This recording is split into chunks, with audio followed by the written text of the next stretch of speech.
Trade war under the guise of non-tariffs. Why is America now pleading with India? A time when the world's most powerful economy, one that for years imposed its trade rules on other nations, is now appealing to a developing country for trade relief.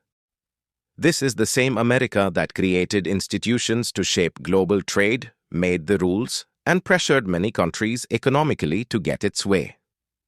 But now, that same America comes to Jaipur, India, and openly requests on a public stage, please remove your non-tariff barriers. Give our products smooth access to the Indian market. This is not just a demand, it's a sign of the changing global order. This story is not just about trade, it's about balance of power, a story where India is now playing a decisive role. Today we'll discuss this topic in depth. But before that, if you are new to our channel, please don't forget to subscribe so you are the first to get updates on all our new videos. So let's begin today's discussion without any delay. In recent years, the aggressive stance that the United States has adopted in global trade has surprised the entire world.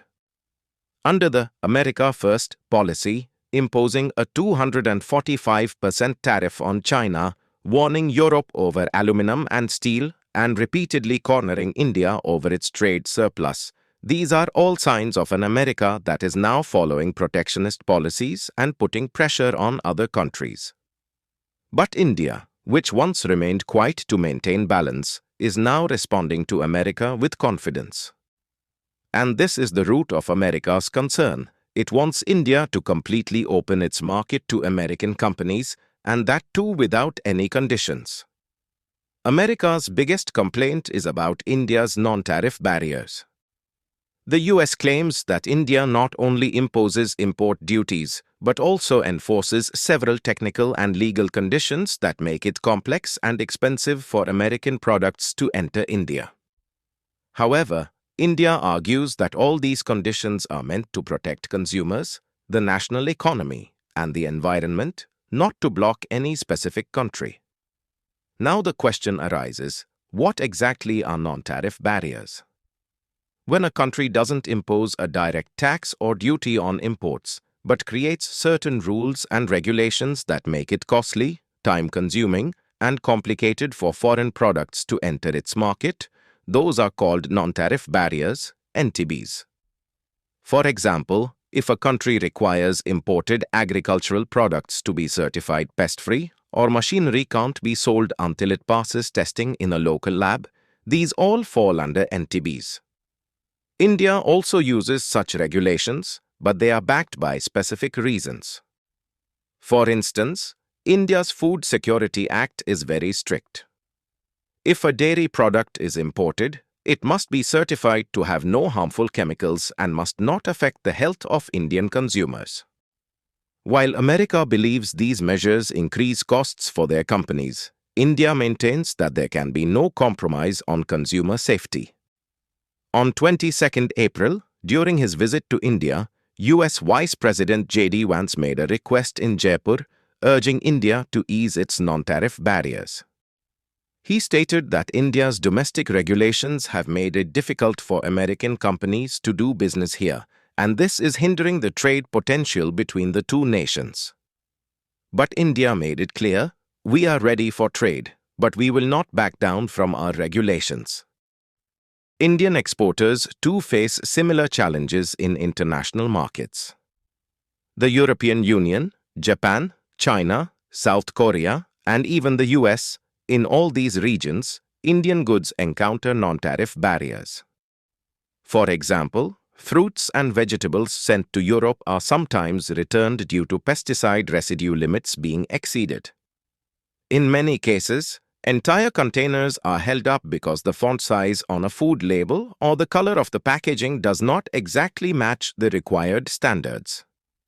These are the kinds of procedures that cause losses to Indian trade. Moreover, Indian agricultural products have also been blocked in the US on grounds such as pest presence, foot and mouth disease, and residue levels. In fact, America itself uses such measures. So when India enforces its own rules in its own market, it's not doing anything unusual. It is simply following the same policies that developed nations have practiced for years. India's regulatory framework is designed to protect health, the environment, and domestic industries. For instance, India wants electronic devices to be tested in domestic labs before being imported to prevent risks related to radiation or fire. There are specific conditions on dairy products because Indian consumers have different dietary habits and digestive systems. Data control regulations exist because India does not want its citizens' digital data to be transferred outside the country, a stance the US labels as a barrier. That's why India made it clear to the US, "You are welcome here, but trade will not happen without meeting our conditions." India is now becoming a global power, and it won't change its rules under pressure. This message is just as clear for America as it is for India. In this entire story, India's policy of self-reliance, Atmanirbhar Bharat, also plays a significant role. India no longer wants to remain dependent on imports. It wants its companies, startup ecosystem, and manufacturing sector to grow. And for that, it's essential that foreign companies enter the Indian market only after passing through a filter, and non-tariff barriers are that filter. America has now realized that treating India merely as a market could prove to be a costly mistake. India now wants technology, it wants partnerships, and most importantly, it wants equal treatment. That's why India has told the US, "If you accept Indian goods in your market under the same terms, we can ease some of our rules too." But this will not be one-sided. Today, this issue is not just about US-India trade, but a reflection of a new global economic reality, where developed countries are now turning to developing nations to meet their needs. And countries like India, which are now stronger than ever, are not willing to compromise on their interests. So the next time you hear in the news that America is asking India for concessions, it's important to understand that this is a result of India's growing strength and confidence. India is no longer just a participant in global trade. It is now capable of leading it. And that is the biggest victory of this changing era. If our video has taught you something new, do not forget to like and share this video so that this information can reach others as well. Your likes and shares are a source of inspiration for us. If you have any questions or suggestions, please let us know in the comments. It will be our honor to answer your questions and listen to suggestions. And yes, if you like our content, subscribe to the channel and press the bell icon so that you stay connected with every new story. Thank you. GRT Business YouTube channel sources: news from various news agencies, opinion polls, and other public sources.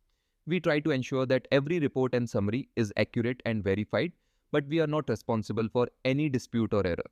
Our aim is only to provide you with accurate information.